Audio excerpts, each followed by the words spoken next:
दोस्तों कल्पना कीजिए कि अगर कोई प्रधानमंत्री, मुख्यमंत्री, सांसद और विधायक पर आपराधिक मुकदमा चल रहा हो और वो 30 दिनों के लिए गिरफ्तार हो जाता है तो उसकी कुर्सी छीन जाएगी। जी हां, बिल्कुल सही सुन रहे हैं आप। लोकसभा में 3 ऐसे महत्वपूर्ण बिल पेश होने जा रहे हैं जो जनता के हक में एक मजबूत कदम साबित होंगे।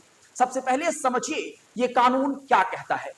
नए प्रस्तावित बिल्स के मुताबिक अगर कोई चुना हुआ प्रतिनिधि, चाहे वो प्रधानमंत्री हो, मुख्यमंत्री हो, मंत्री हो, सांसद हो या विधायक हो, किसी गंभीर आपराधिक मामले में 30 लगातार दिनों तक हिरासत में रहते हैं तो उन्हें अपने पदवी से इस्तीफा देना पड़ेगा।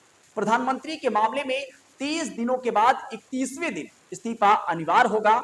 यह प्रावधान मौजूदा कानूनों से अलग है, जहां आमतौर पर दोष सिद्ध के बाद ही अयोग्यता होती है, लेकिन यहां सिर्फ गिरफ्तारी और हिरासत पर ही एक्शन लिया जाएगा। गृह मंत्री अमित शाह द्वारा पेश किए जाने वाले इस बिल्स का मकसद आपराधिक पृष्ठभूमि वाले नेता जनता की सेवा में बाधा ना बने, ये है। अब सवाल यह है कि ये कानून जनता के हक में क्यों है। देखिए, जनता अपने क्षेत्र के विकास के लिए नेताओं को चुनकर सदन भेजती है, लेकिन अगर वो नेता खुद आपराधिक मामलों में फंसे हैं तो जनता की समस्याएं जैसे सड़कें, पानी, बिजली, शिक्षा जैसे मूलभूत मुद्दे प्रभावित हो सकते हैं।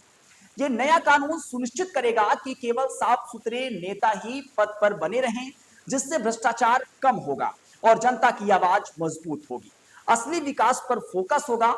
ये जनता की जीत है, क्योंकि अब अपराधी छवि वाले नेता आसानी से कुर्सी पर बने नहीं रह पाएंगे।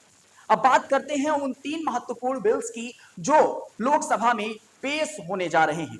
ये बिल मौजूदा आपराधिक कानूनों में संशोधन लाकर इस प्रावधान को लागू करेंगे। पहला bill ministerial disqualification amendment bill, जो मंत्रियों और मुख्यमंत्रियों पर फोकस करता है। दूसरा, prime minister resignation clause bill, जो विशेष रूप से पीएम के लिए इस्तीफे का प्रावधान लाता है। और तीसरा, इलेक्टेड रिप्रेजेंटेटिव कस्टडी एक्ट, जो सांसदों और विधायकों को कवर करेगा।